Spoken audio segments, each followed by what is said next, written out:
Hi, Glenys. Hey, Aaron. What do you want to talk about today? How much I hate diets. Yeah, diets suck. So what do you do instead of a diet? Intuitive eating, health at every size. So how many times have you had to explain intuitive eating and health at every size to someone? Like 5,000 times. But that was just to my doctor. Okay, so how many times have you explained it to someone and then they said, but diets are the only thing I know? That's like every time. Can we pursue health without thinking about weight? Yes, we can pursue health without thinking about weight. That's pretty revolutionary, what you just said. But what if you just don't like yourself at the size that you're at? I think we need to understand why, instead of just saying I need to change. So what's the deal with body positivity? Oh man, that's a long answer. I'm Aaron Flores. And I'm Glenys Oyston. And we are Dietitians Unplugged.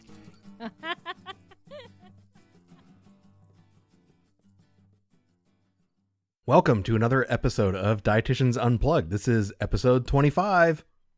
Woohoo! Woo-hoo. I can't keep doing that every time we have a podcast. Sorry, every new one, it's like a new kid to the family. Yeah. I love this one just as much as I love 24, 23, 22, 21, 20, all 19, the way 18. through one to one. One. Yeah. Yeah. Number 6, I don't like. Really? No, it was mean to me the other day. Just kidding. Number 6, I love you too.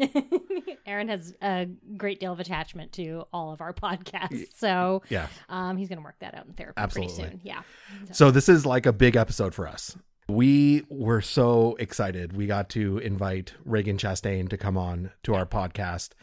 We've been fans of hers. I think it was, we sort of talked about in our interview with her as long as she's been like seriously, stuff. Yeah, she's seriously one of my heroes. Not long after I had my class with Linda Bacon and stopped dieting, I don't know how I stumbled on her blog, but I did. And it was transformative in the way I thought about fat and my own fat. And it was just like, it enabled me, her writing enabled me to come to terms with, yes, I was going to gain weight through this non-diet process back to my original body size that I had been fighting for so many years, and that was okay. And that I could learn to like my body, but that also the reason I didn't like my body at that weight before was due to the incredible amount of bigotry that's out there, and it's a cultural problem. So her blog means so much to me, and I've gotten to meet her a few times. And yeah, so this episode's so cool. Yeah. And why did we want her to come on? So I've been sort of looking for different ways to exercise. I'm kind of bored with my gym exercise. It's really helpful, and it keeps my kind of sanity and helps me feel kind of relaxed, but I'm bored with it. So I wanted to find something different. So I've been looking around my neighborhood. What is affordable? What is fun? What is something I like to do? So there's a dance studio not too far from where I live, and I've passed it, and they've been doing classes. I was like, that looks kind of fun, and I like to dance, even though I'm not really good at following coordinated steps all that well. And so I went to one of their Zumba classes, and it was a pretty big class, and it started out fine, and I was like, oh, I'm really doing this warm-up really well, but then it occurred to me like, oh my God, this is the warm-up, and I'm kind of barely keeping up. Like, what's the actual dance part going to be like? And so it starts, and it's like so hard to follow, and it's so loud in the studio. All I can hear is the music. The guy, I don't think he's like cueing any moves or anything. He's not saying the moves, and he's definitely not like pointing. I've had Zumba instructors where they like point the direction they're going to go, or what foot to stick out, or do whatever. Like, they've definitely been. I've had a couple of good Zumba instructors. Well, just one actually, and then the rest have been like too hard for me to follow. And so I'm getting like midway through the class, I like can't do any of the moves. And I'm sorry, but I paid you the introductory price of $10 to come and do the moves. They were like, oh, just do whatever. I'm like, no, I don't want to just do whatever. I want to kind of do the moves. Like, I'm a perfectionist. I got to do the moves. And then I started looking around the class, and I was like, okay, let's see. Oh, there's a bunch of thin people here. They're all different ages, but there's like 2 fat people, and really we're just kind of like small fat people. It's me and another woman. And I was starting to think about like, well, where do the fat people exercise and why aren't they here? This seems like it would be really fun. Like, it just sort of started off this cascade. I ended the class. I actually left the class early. I was so frustrated, and I haven't felt like I wanted to cry in a dance class in so long, but that, or any kind of exercise class. And that one, I just felt like, oh, if I don't get out of here, I'm just going to cry from frustration. So I started to think about, like, this class was not really good for beginners, even though they said it was. It just wasn't. I don't want to go to 20 classes where I have to learn the moves. I want to have some cueing, and I want some respect for the fact that I'm totally new at this process. And then I kind of wondered, like, what is it about this space that isn't attracting fat people? Because I know fat people want to exercise. So I started thinking about, like, well, it's probably true that a lot of exercise spaces aren't accommodating fat people. And so we decided, let's call up the person that we know who is a total fat athlete. And that's Regan. Awesome. Great background, right? For how we got here. No, I think it's really important because I think it gives context to all the questions we're going to ask her. So it's a really great conversation. And Glenys will read her bio so we know a little bit more about her. So take it away, Glenys. Yeah. So if you don't know Regan, you really should know her. But she's an internationally recognized thought leader in the fields of self-esteem, body image, health at every size, and corporate wellness. She is a sought-after speaker on the college, corporate, and conference circuits who has set the stage on fire everywhere from Google headquarters to Caltech, and also at my school, San Francisco State, when I invited her to come. She is the author of the blog danceswithfat.org, the book Fat, the Owner's Manual. Regan is a fathlete, which is a fat athlete, for those of you who don't know. She's co-founder of the Fit Fatties Forum, and ACE certified health coach, national champion dancer, and marathoner. She lives in Los Angeles with her partner and their adorable dogs and is training for her first Ironman triathlon. Awesome. She's kind of amazing. Yeah. Yeah. So again, it's a great conversation. I think everyone will get a lot out of it. But before we start that conversation, just a couple other announcements. Glenys, do you want to announce you're taking you're starting a new course? Yes. So I am launching another session of my online course. I run it as a group. It's 25 days of emails with activities to do that will sort of get you through the intuitive eating process. And it's fun. And we do a couple of coaching calls too. So I'll put the link in the show notes to my course. And then the other thing is I have office space in LA now. So I'm taking people in person in West LA. Woo-hoo! Awesome. Yeah, I'm super excited about that.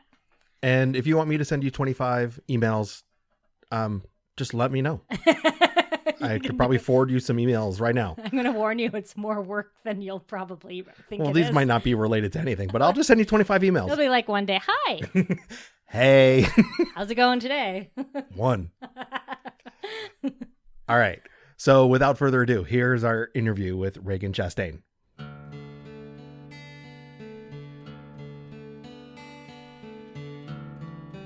Regan, thank you so much for agreeing to come on to our podcast. We are huge fans of your work, and thank you for being able to spend some time with us. Oh my gosh, no, thank you for inviting me. We have a mutual admiration club we got to start because I am huge fans of y'all. So I'm just super excited to be here. Awesome. Aww.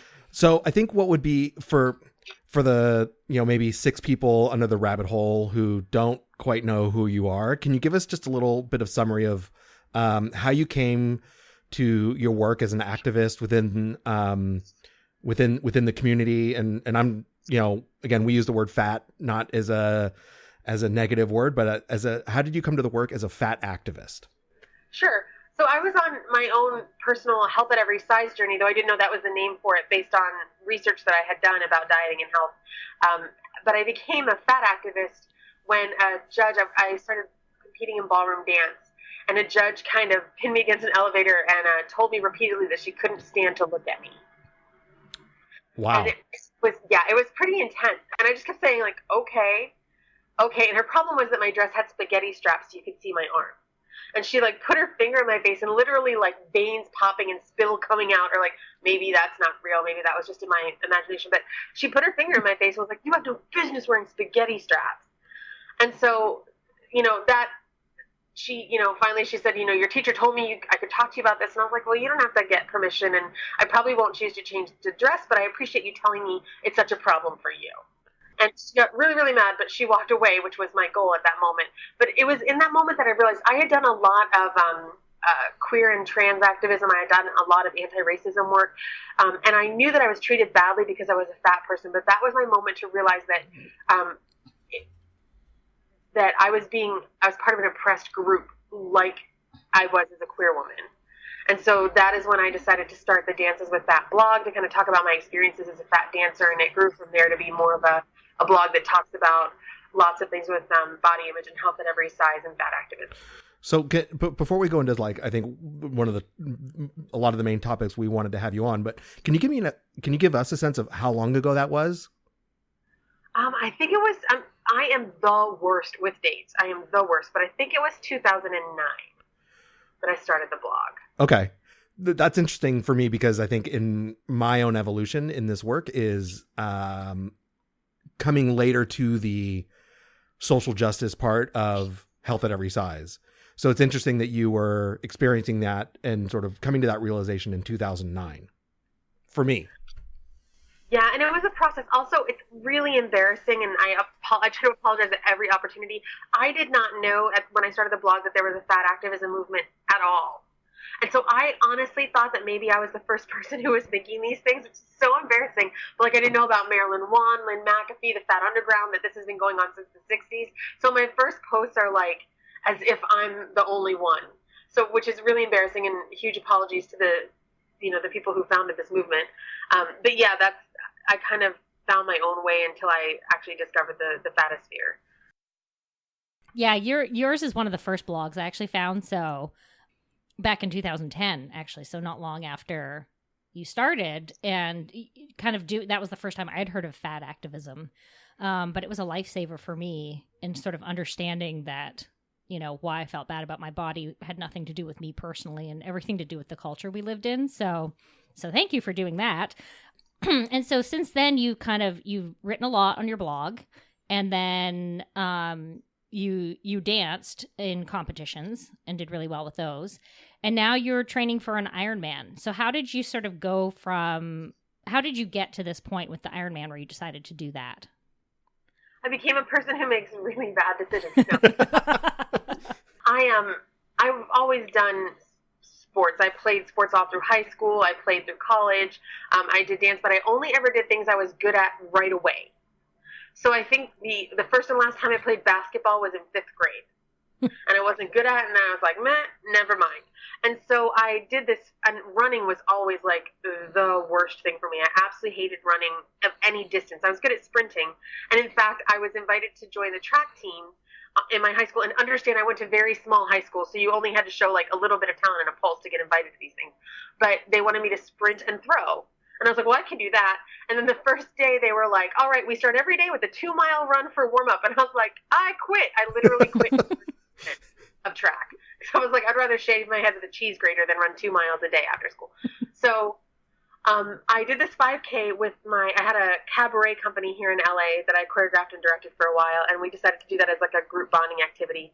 And I realized that there were probably lessons about myself as a fat athlete and just an athlete in general that I wasn't learning because I was never pushing outside of my comfort zone or doing things I wasn't good at.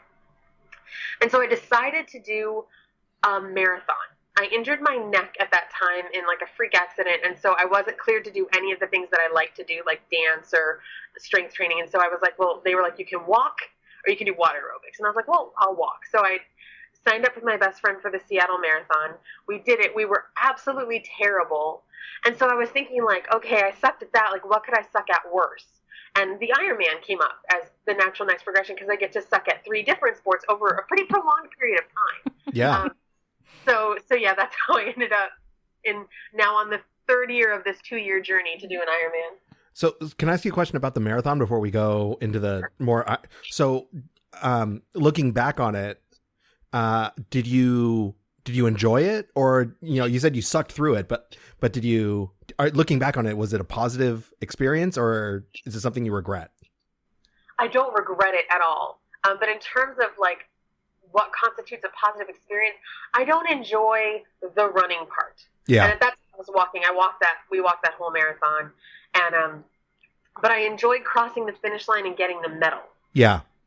And it was like, and it's something that kind of I have forever, right? I'm a marathoner. I'm someone who's completed a marathon, and like I like to collect interesting experiences in my life.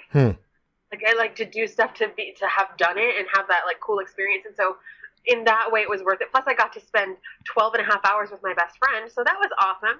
It was hard. The 4 miles in, the woman who ran the sag wagon, which is the car that comes up with the last place people, and we were team dead last from like the beginning, started trying to get me to quit. Oy. Like she's like, why don't you just get in the car now? You're never going to finish. And so like my rage fire against her for the whole thing kind of kept me going. Yeah.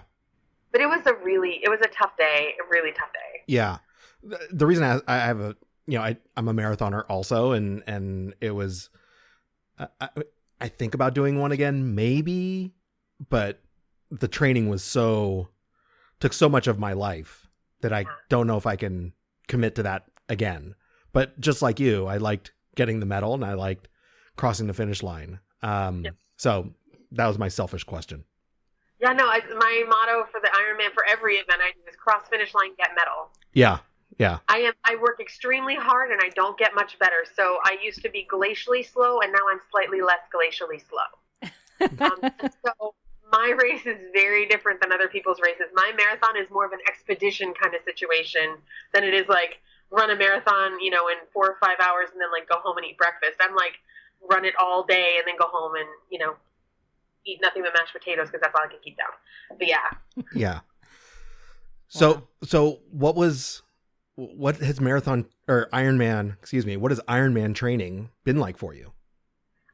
Really intense. I mean, it takes over your life. So, so in case people aren't aware, and good for you if you're not, like, keep that up. It's a 2.4 mile swim and then 112 miles on the bike. And then you run a marathon all in a row, all in under 17 hours. Oh God. I wish this was visual so you could see Glenys's face as you were reading that. Cause that says it all. Oh my God. I hate running. I hate really competing in any kind of sport. I like exercising, but not like as long as there's no competition involved. But running, whenever I've read about you talking about running, I'm like, yes, I'm right there. I hate it so much. So I really just think like, wow, I don't know how you're doing this every day or every week, But I can definitely relate to the wanting to get out of your comfort zone part of it. Yeah.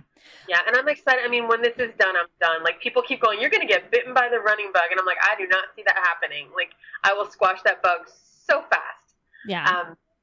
But the problem for me is I love competing. I'm incredibly competitive, which is probably why I only did sports I was good at right away. And so I have a whole life of successfully competing. And now not only am I not competitive, but I am firmly in last place all the time.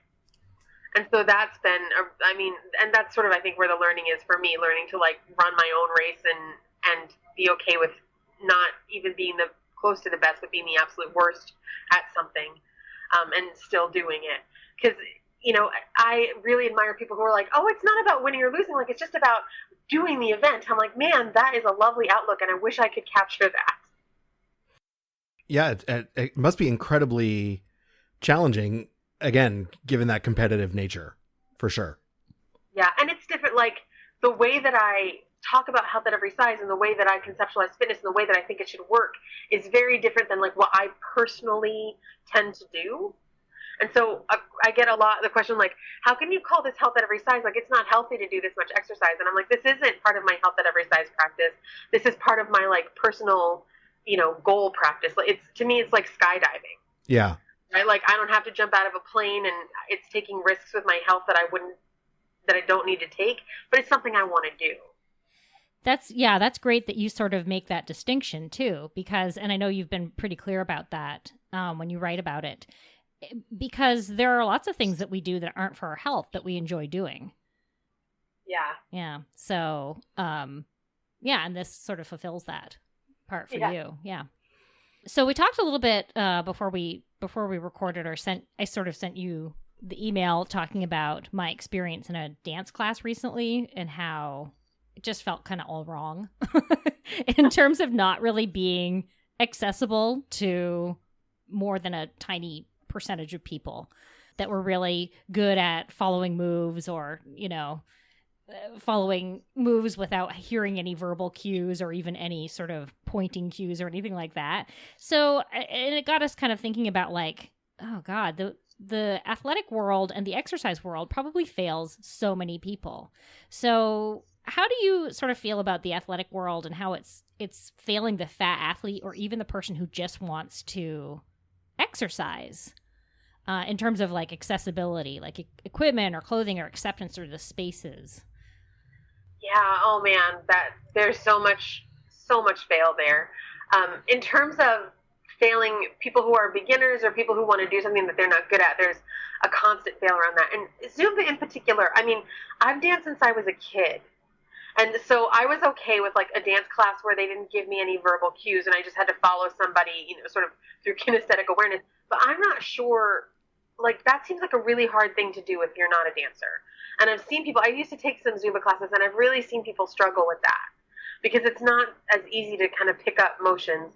And it depends on the court. Like some are really simple and repetitive, but I've had some that are like, there's a guy here who's a professional contemporary dancer, and then he teaches Zumba on the side, and his classes are ridiculous. Like, I love them, but to follow them is so hard.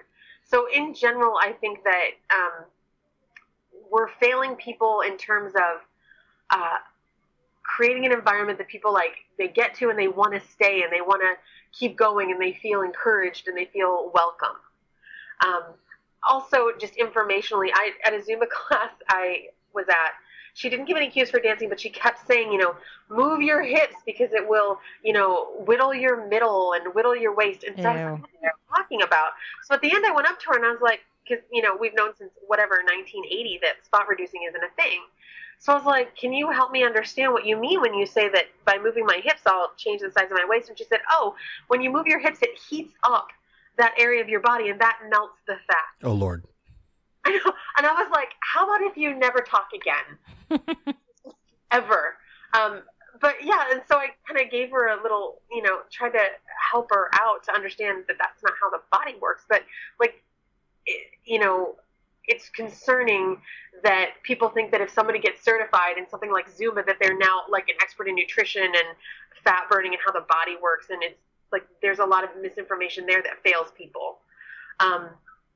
And in general, I think the weight loss message of the fitness community fails people because we know that exercise is not good, even really short term, in getting people to manipulate their body size very much. But there are a lot of health benefits that can come from exercise.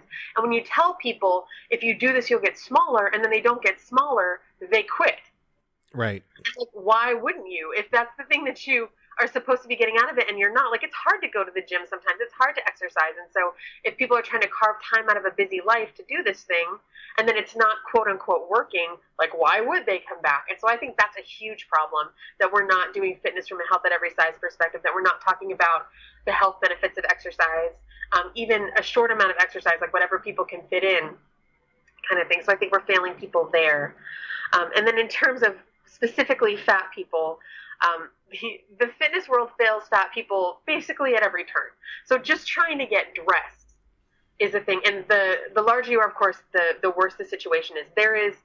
I have to have a wetsuit for my Ironman because of the temperature of the water. There is literally one company in the world that makes one wetsuit that fits me.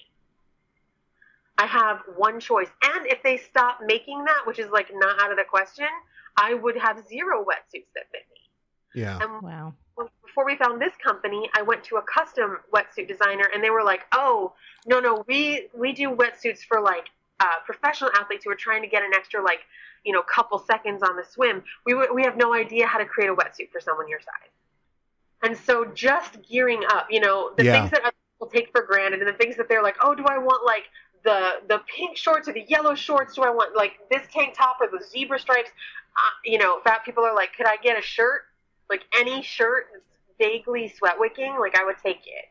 And so and I don't know if you guys know, recently Nike did a plus size line, and it's still pretty limited in terms of size. But there was this big backlash, like, oh, they're promoting obesity. And so I'm like, so trolls are basically saying, you know, fat people need to exercise, which is crap. Nobody's obligated to exercise.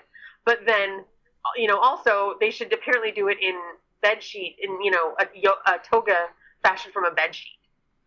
Yeah. That's the clothing message. So there's a big fail there. You know, it fails fat people in that there's so many assumptions made about us. So, like, I cannot tell you the number of times that someone has assumed that I'm a beginner exerciser without knowing anything about me. And so, or that I have specific limitations, or like, oh, since you have bad knees, blah, blah, blah. I'm like, I don't know, did my knees text you? Because they're fine as far as I know.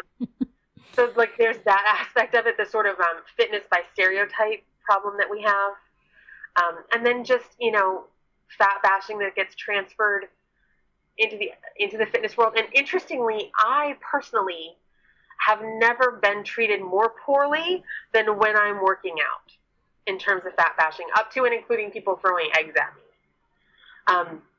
And, like, I get some, you know, nasty comments when I'm, like, at a restaurant or just living in the world, as most fat people do, but I've never been so specifically poorly treated as when I'm working out, which I think speaks to the sort of the nature, the no-win scenario that is fat bashing and that kind of trolling. Right. I mean, it really, to me, in thinking about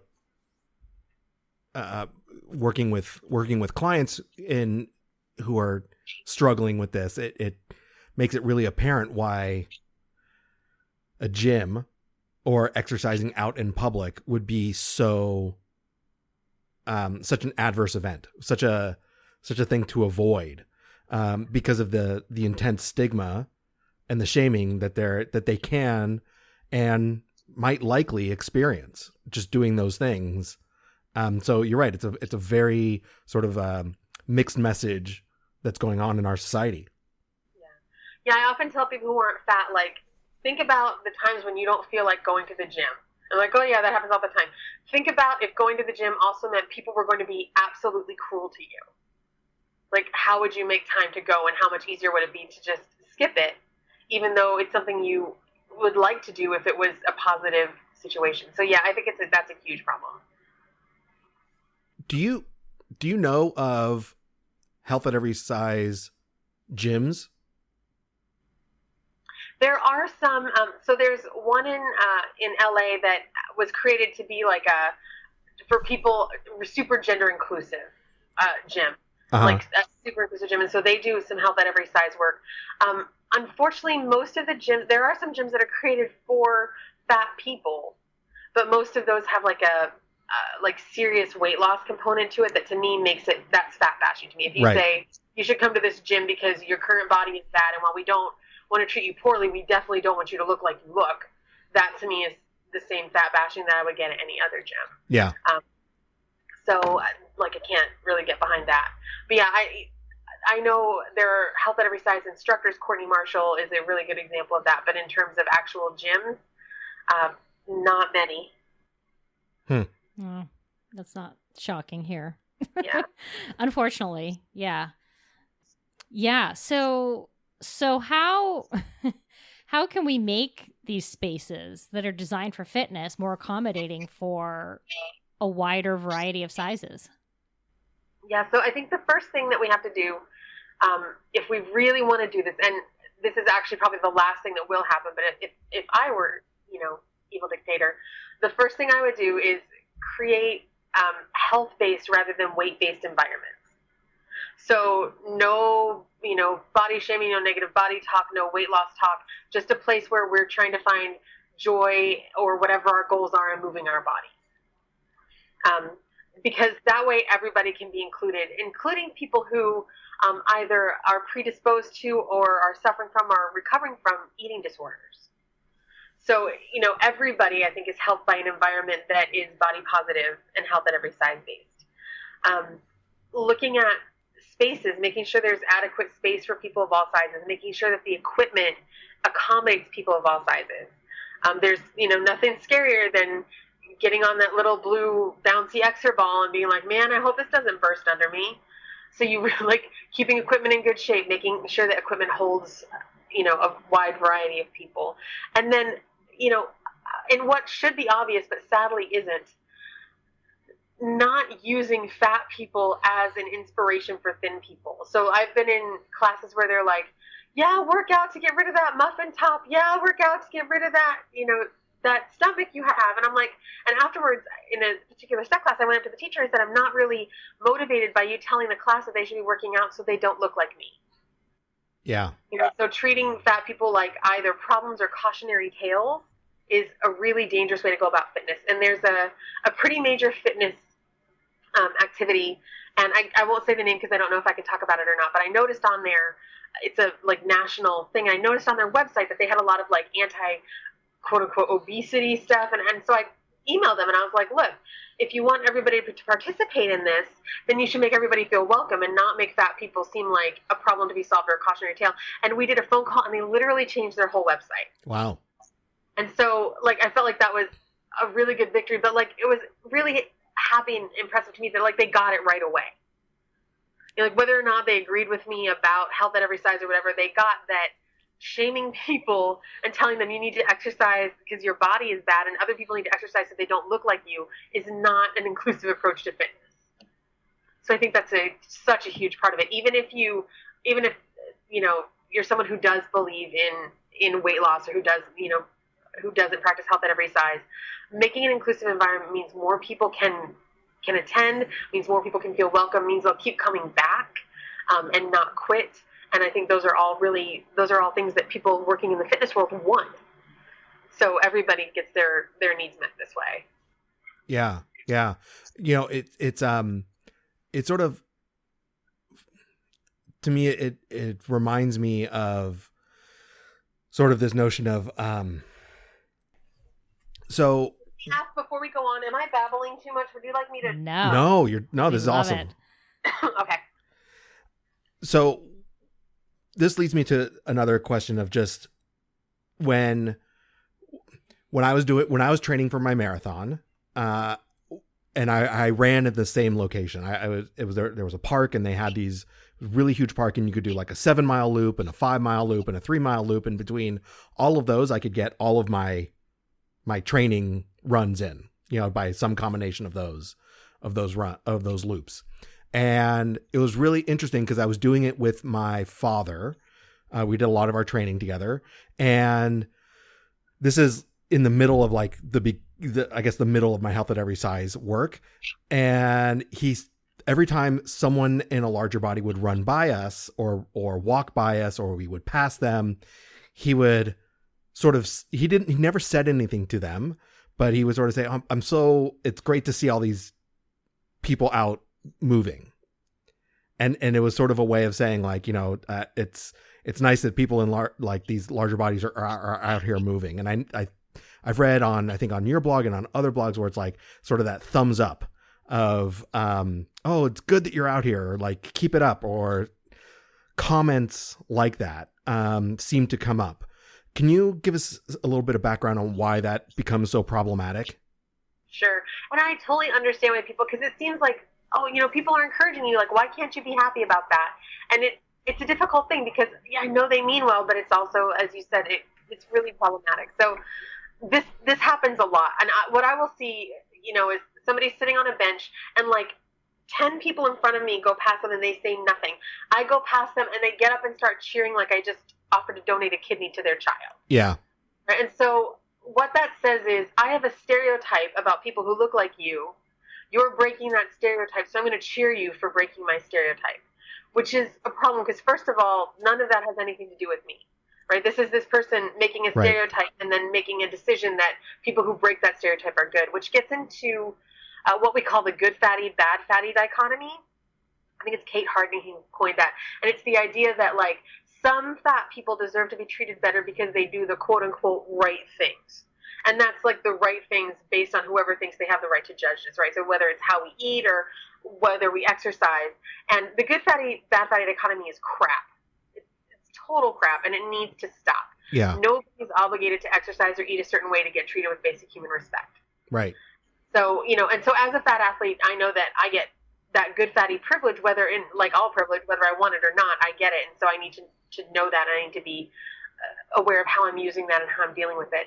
But so, yeah, when you get that good fatty privilege, part of what irks me is that I know that that means that that person is judging people who aren't running.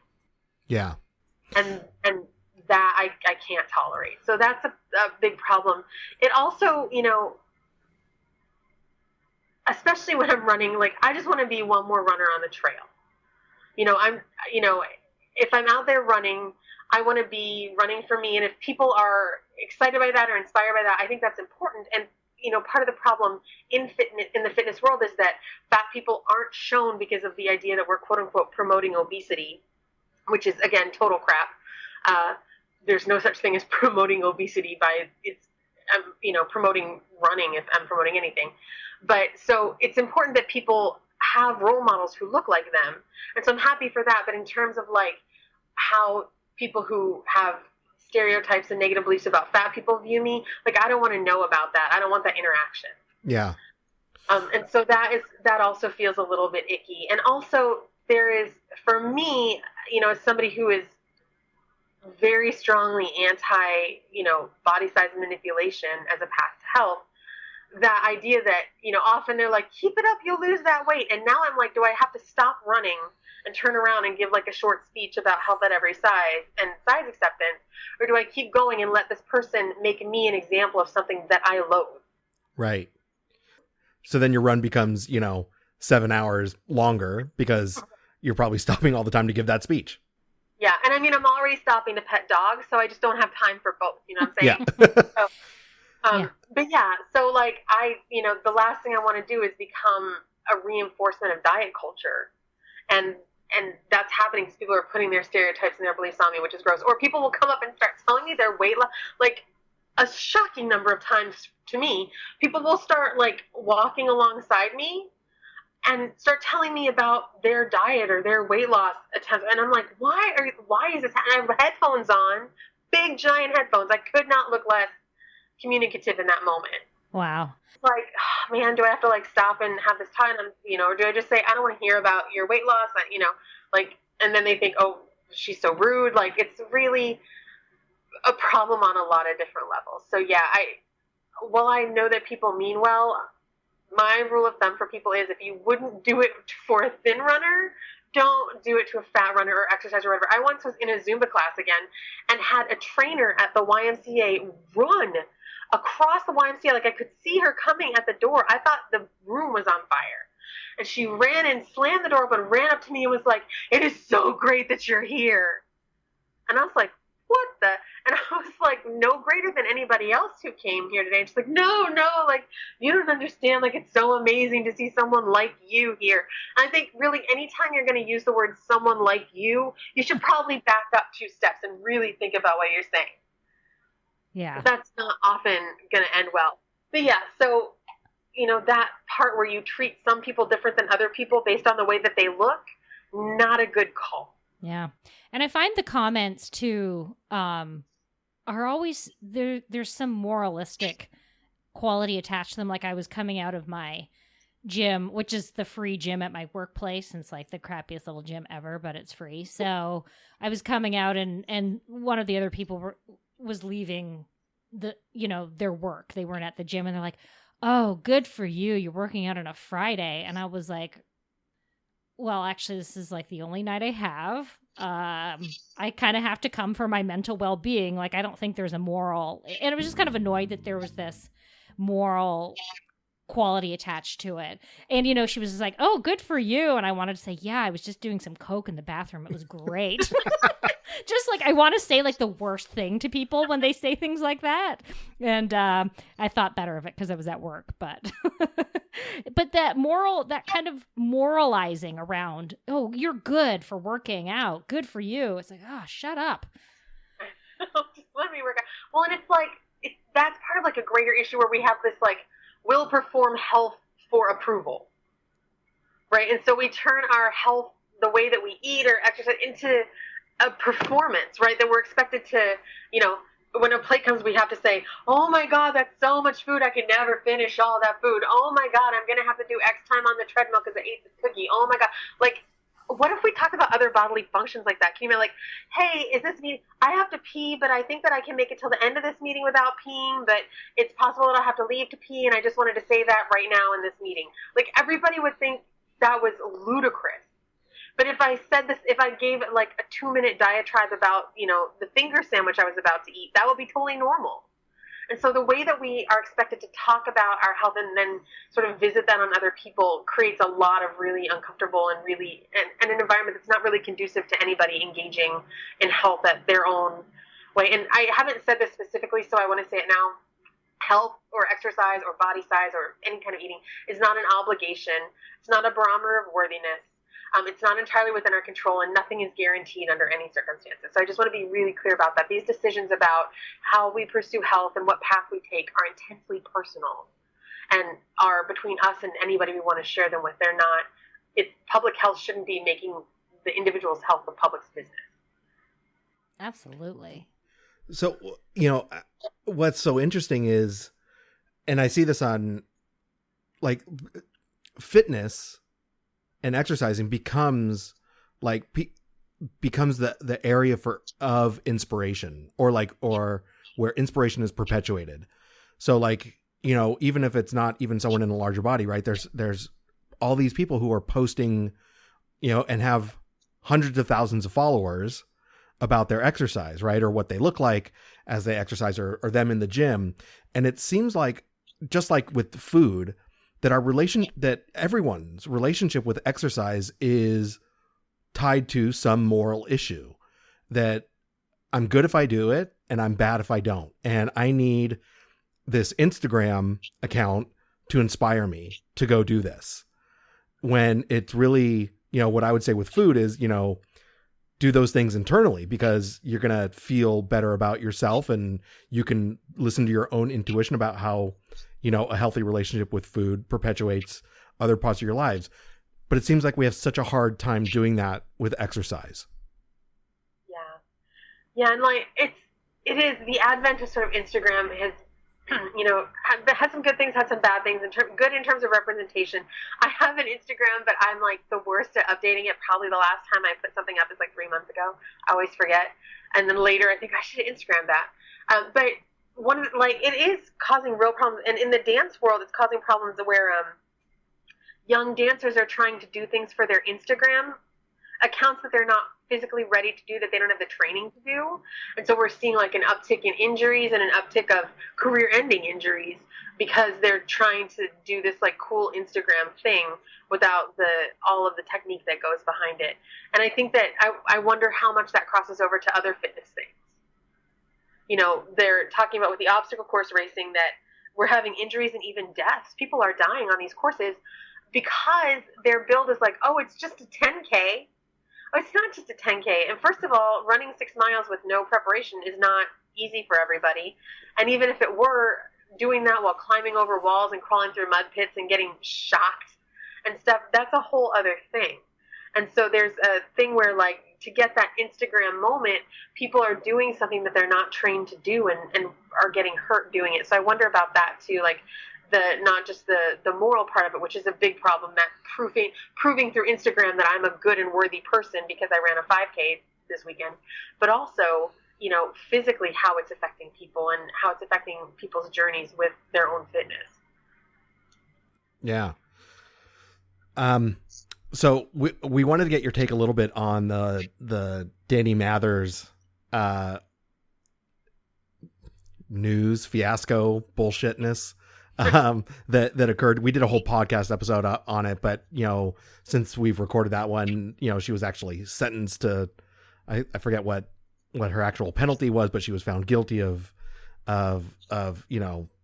doing some really evil things, right. Unfortunate things. Invasion of privacy or something. Invasion of privacy, yeah. I don't know what it was, but would love to hear. It happened in a gym, right? Where and in the locker room of all places. So what were your thoughts on as you were seeing this transpire in the news? I mean, it just made me so angry, like so incensed. How dare you break that privacy barrier? Like, of all the places. And like, it's not just my expectation of privacy. You legally have an expectation of privacy in the locker room, which is why she was able to be charged. But like, first of all, that she took a picture of an older woman who's naked in her locker room. So she's engaging in like body shaming and ageism and, you know, and illegal activity. It's what she did would have been a sex crime, you know, would have been chargeable as a sex crime. Yeah. And so, and then post it, and she made a little picture of herself, and she put the two pictures together, and she put a caption that said, "If I can't unsee this, you can't either." And then she posted it to Snapchat. And when there was a backlash, her first response was to say that she's not very good at Snapchat. Really? Because you can post two pictures and then you put a caption over them. Like that requires some ability with Snapchat. I can't even open the fucking thing, so. Like Snapchat is one technology ahead of where I am right now. I'm still trying to learn Instagram. I'm a closet Luddite. Right. So like there was that. And then she said her next excuse was, well, I only meant to send it to a friend. I'm like, look, even if it was for your private collection, it was fucking wrong.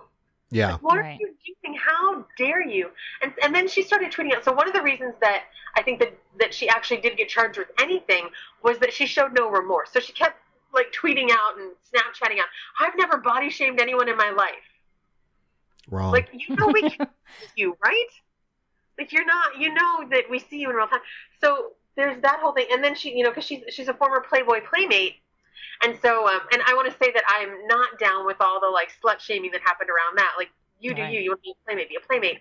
But she was like, I understand what it's like to, you know, have your body exposed. And I really think, you know, I love women's bodies. Well, not from where I'm sitting.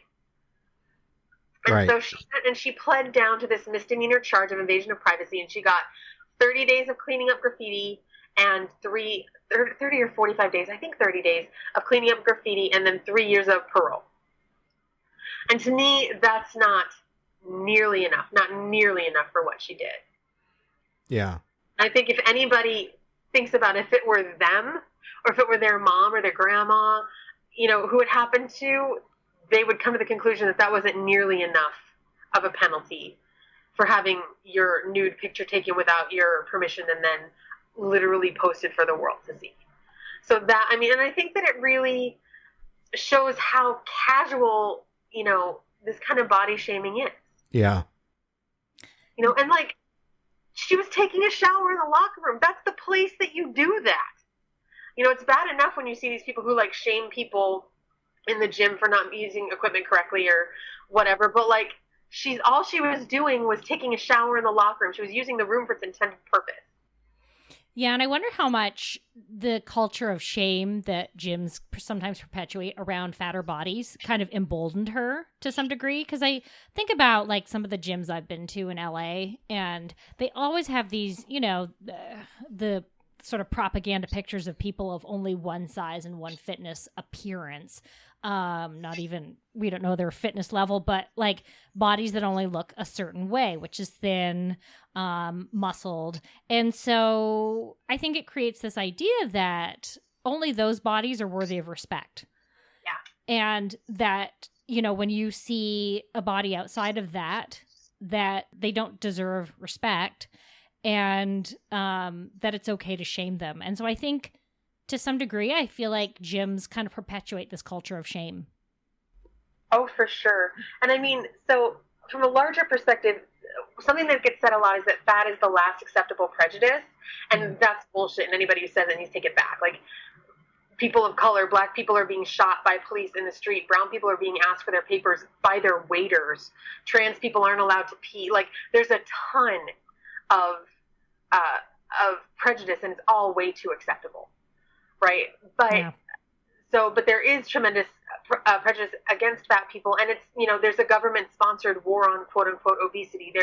That encourages people to stereotype fat people and to think about how expensive we might be and whether or not it might be best to eradicate us from the earth. Like, that's not, you know, anything that supports treating people with basic human respect. And it trickles way down to gyms, and gyms can be a major part of that, you know, just as you said, because they have this idea of like, this is a good body. And one of the things that I see, I did a bunch of meme fixing around gym memes, and the one that I remember really clearly said, why would you be rude to a fat person at the gym when they're obviously here trying to fix the problem? And I was like, why don't you fuck off? Like, no, that's not how it works. Like, my body's not a problem to be fixed. And the idea that that's a positive thing, and fat people are supposed to be like, oh, thank you, you're right, like, my body is a problem, but as long as I'm at the gym trying to fix it, you should treat me with basic human respect. Like, you shouldn't have to jump through hoops or jump over hurdles to be treated with basic respect. And gym culture certainly does not perpetuate that. Yeah. And I find I can't go back to gyms anymore. Like, I went to my local YMCA because it was very family oriented, but even they had put up something that I found really sort of shaming for women. It was like a little flyer about like, tone up to something, turn heads. And I was like, really? Are we required to tone heads? And it's a picture of a woman and she's exercising on an exercise ball or something. And I was just like, even the YMCA is not free of this bullshit. Yeah. And it's so frustrating. Yeah, no, I agree. We were a member of our YMCA for a while, and then they started sending out these Biggest Loser weight loss challenges. Like, first of all, the show The Biggest Loser is an abomination. If it was done with dogs, it wouldn't have lasted one season because it would have been considered inhumane. It's just, mentally and physically abusing fat people for profit. But so to tie themselves to that was disgusting. But just to send out a weight loss challenge, and again, it's not just fat people who want to live without a constant message that our bodies are wrong, but you don't know what kind of relationship to eating people have. You don't know what kind of disordered eating or eating disorders people are dealing with or recovered from. And so to send out blanket to everybody who joined the gym, I assume you want to be part of this weight loss challenge, is really irresponsible. It seems like there's a lot of education in that area that just needs to happen, because I'm guessing they have no idea that there's a problem with that. And that they just are trying to quote unquote help people by sending out that flyer. And that's exactly what they said when I emailed them, and I explained like not just my problem with it, but that like they wouldn't know if they were triggering eating disorders with this kind of thing. And their response was like, well, we just want everybody to be healthy, and people ask for this. And I'm like, people want to fly too, but I'm not going to tell them to jump off their garage and flap their arms real hard, because most likely they're going to hurt themselves. There's very small chance they're going to fly. So I still have to be responsible about my messaging, no matter what people want. Yeah. So my next question is this: you've as we're talking about exercise and we're talking about your own experiences, you've alluded to a couple different times where you've spoken out and you've said, this is wrong. This is why it's wrong. And whether it's emailing or calling people or talking to someone, how has that process evolved for you? Because I think for a lot of people, that is a very big challenge, to be able to advocate their voice, to be able to be an activist, to be able to sort of stand up for themselves or stand up for bullshit when they see it. How has that evolved for you? Yeah. So I don't know, I guess I call it privilege around this. I sort of, according to my mom, like popped out as an activist. Like my first big protest I led was in kindergarten. And I just kind of kept like doing that throughout. So that's never been hard for me. I through the years have really learned about like how difficult it is for other people and understood that experience. So for me, one, it's important, but also it helps me personally, because I feel like maybe I can't change the whole world, but at least I did this thing, like I spoke out, and that makes me feel better. That's not everyone's experience. And so just like everything else, nobody's required to do activism, and activism doesn't make somebody better than a person who doesn't do activism, but it's a tool that we can use. And so for me, my evolution was more, that I get to choose how I respond to any situation. I used to believe that I was responsible not just for educating someone, but for educating them in a way that they preferred. And that the most important thing was like the outcome, so that I wasn't allowed to be too angry, or I wasn't allowed to upset them, that I had to like really, ask them politely if they please wouldn't oppress me so much. And that is a legitimate way to go. And it's something that I still sometimes use, but now I have a much bigger arsenal for that. So, I write on the blog a lot about how like sometimes I try to be really accommodating, and sometimes I'm angry and I allow myself to be angry, and I don't make the outcome of this conversation the most important thing. I make me speaking out in the way that I want to speak out the most important thing in that moment, and that's okay. And so that's been my evolution, is to understand, like, I get to decide how I respond to this, and I don't have to always center the feelings of the person who's doing the wrong thing to me, the person who's directly hurting me or other people. Sometimes I can center the way that I want to respond to that and what will make me feel the best about that interaction. Yeah. So you have taught dance classes before, and I had the incredible privilege of attending a couple of them a few years ago. And my remembrance of that was that they were really accommodating for people of all levels, and also really fun. And so I have been asked by people in my Facebook group, somebody said, like, I'm really hoping to become a fitness instructor, but I don't know how to, like, how am I going to do that with kind of working in this health at every size mode? And everybody had like great ideas. So what would be your advice to future fitness instructors who sort of want to inspire more people to come to and then stay in their classes while also avoiding sort of those hot tears of frustration that some people kind of feel? Yeah. So I think create an environment that is inclusive of everyone, with the beginner, the person who struggles most in mind primarily. So like in my dance classes, I talk about, like, the steps don't matter, right? Do you remember by any chance rule number 1 of my dance class? It's okay if you don't. I'm trying to remember, but it was something really awesome that made me feel awesome. Nobody dies in dance class. That's my only rule. Say it again. Nobody dies in dance class. Yes, that's right. So, like, if you're tired, sit down. If you have to pee, go to the bathroom. If the step I'm doing isn't working for you, do your own thing. All I ask is that you go in the same direction as everybody else because of rule number 1, right? So in making that environment, now other people can put their own. So if somebody wants to, like, dance the crap out of this routine and get it exactly right, my attitude is not stopping them from doing that. Right? People can always put more pressure on themselves. If I say, do this, at this pace, and if you want to do it faster, you can do it faster. Like if I was doing a step class or, an aerobics class, that doesn't preclude anybody from doing more.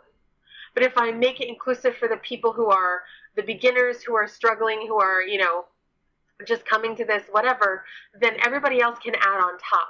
But if I make it for the people who are, doing this the hardest or putting the most pressure on themselves, then I am excluding people who are struggling or who are beginners.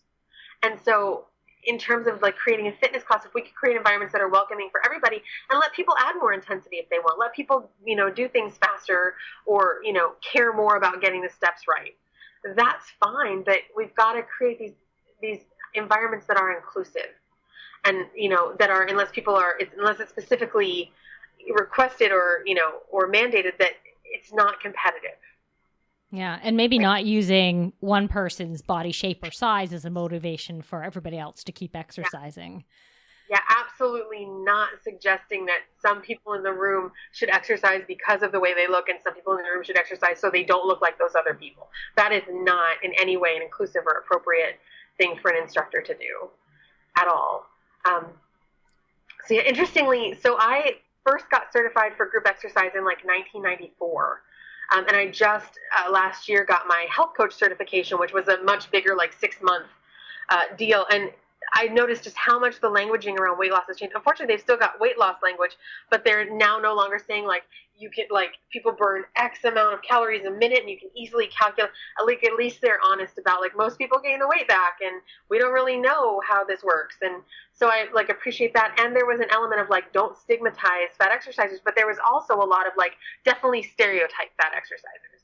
And so in terms of, if you're a fitness instructor, that is something you do not want to do. Don't assume somebody's a beginner. Also, don't assume somebody's advanced. So I've had people come, I take a class and somebody comes up to me and starts explaining, like, how to put a step together. And I'm like, yeah, I've been literally doing this since it was invented. And how to put my step together. Thank you. But then there'll be somebody next to me who is, like, stereotypically sort of thin and looks stereotypically, in shape, which is, like, such a ridiculous concept. And so they won't say anything to them. And then I'm teaching them how to put their step together. So, basic not teaching by stereotype, not teaching by assumption. Raise your hand if this is your first class. Okay, everyone is their first class. Here's some information you need about this class. Not making assumptions, not stereotyping is so important, and it's so easy to slip into. So avoiding that, I think, is really important too if you're going to be a fitness instructor. And then we've always got to be checking in with our own biases, because we live in a society that is rife with fat phobia. Just like as a white person, I always have to keep checking in because I live in a racist and white supremacist society. I need to constantly be aware that I don't know what I don't know, because that's not my experience. So same thing, if you're not someone who experiences, size-based oppression, keep checking in with how are you, what are your own biases, and ask yourself questions like, how do I feel about fat people? And, how would I feel if I gained weight and became a fat person? And then work through that and understand if you find that you have bias against people with larger bodies, that would not be surprising. And having a ton of guilt about guilt has never helped anybody. So it's not about being guilty about where you're at. It's about moving forward from there and learning more and more and reading more and more and reaching out to resources and, finding these places where you can actually get educated. Yeah, I mean, it basically sounds like what the dietitian community needs as well, as we need,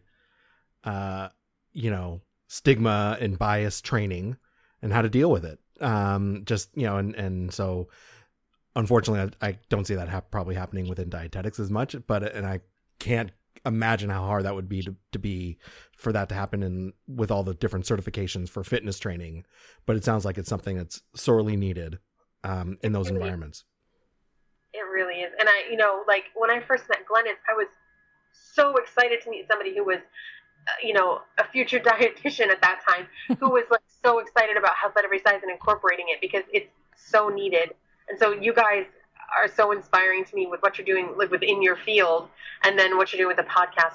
I do want to say there's a group, you can find it on Facebook, called the Body Positive Fitness Alliance. We'll put a link to it in the show notes. It's a really good place to start, what does it mean to be body positive, and how can I be involved in this? And there's a lot of different people involved. So you can start with their Facebook page and kind of see what you think, but it's a good resource for sure. And then another great resource is the Fit Fatties Forum. Indeed. Oh, I love Fit Fatties so much. So Jeanette DePatty, who blogs as The Fat Chick, and I started Fit Fatties because we just wanted a place for people of all sizes to be able to talk about weight-neutral fitness. And so it's grown now. We have, between the forum and the Facebook page, I think we've got 5,000 people, maybe a little more now. And so it's super cool to see different people in different sports and different places in their journeys talk. That forum or that Facebook group too is so inspiring to me and really helpful. I'm in a boot right now because I tore a ligament, and so my coach suggested that I do kayaking as a way to stay in shape. And I've never kayaked ever, so I just went on there and was like, hey, kayakers, first time fatty kayaking, what do I need to know? And I got all these responses, so I'm infinitely more educated than I would be. So anyway, yeah, Fit Fatties for sure. You can find us on Facebook, FATTIES. Yes, I am a part of that Fit Fatties forum. I love it. Yeah. Awesome.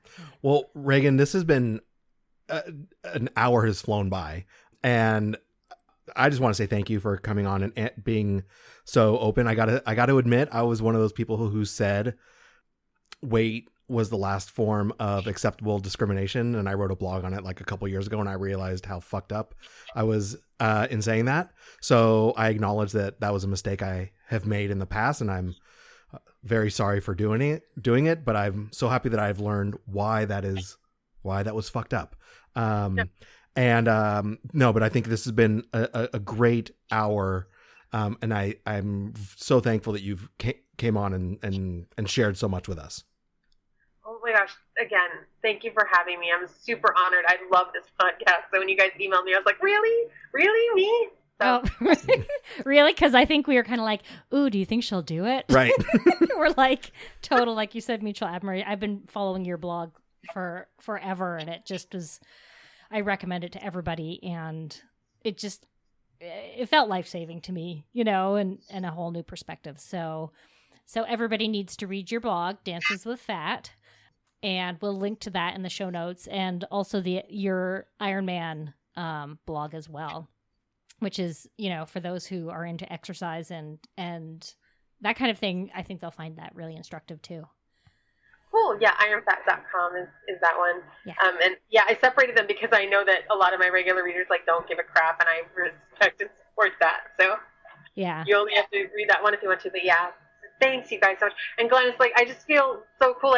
We did dance classes together, and then when you were in school, I went and got to meet you and spoke, and now we're in the podcast. It's just, this has been such a cool. I know, and I didn't even know if you would remember that you wonderfully came and spoke to the smallest group at my college because I asked you to, and I still burn with shame that I could not get more people to come. And so it's this horrible humiliation that I live with, constantly. Oh, but gosh, no, let that go. The very first talk I ever did was at a very prestigious university, but the people who coordinated it got both the time and the place wrong on their flyer. So I gave my very first talk to 2 people. Oy. And I mean, it was ridiculous. They sent a Lincoln Town car to pick me up. It was super fancy, but literally they were pulling their friends in from the street. So no, that group was amazing. That was so much fun to talk to you guys. I remember it clearly. Yeah, and I think that when you do talk, it's it's a total conversion for people too. So it's still, even though a few people are there, only a few people are there, it was so helpful. And I got to meet Marilyn Wan, who came, and that was amazing for me. All right. Well, thank you. Yeah. Thanks for having me, you guys. Seriously. Thank you for listening. This has been another Dietitians Unplugged production. You can find Aaron at bvmrd.com, and you can find Glenys at daretonotdiet.com.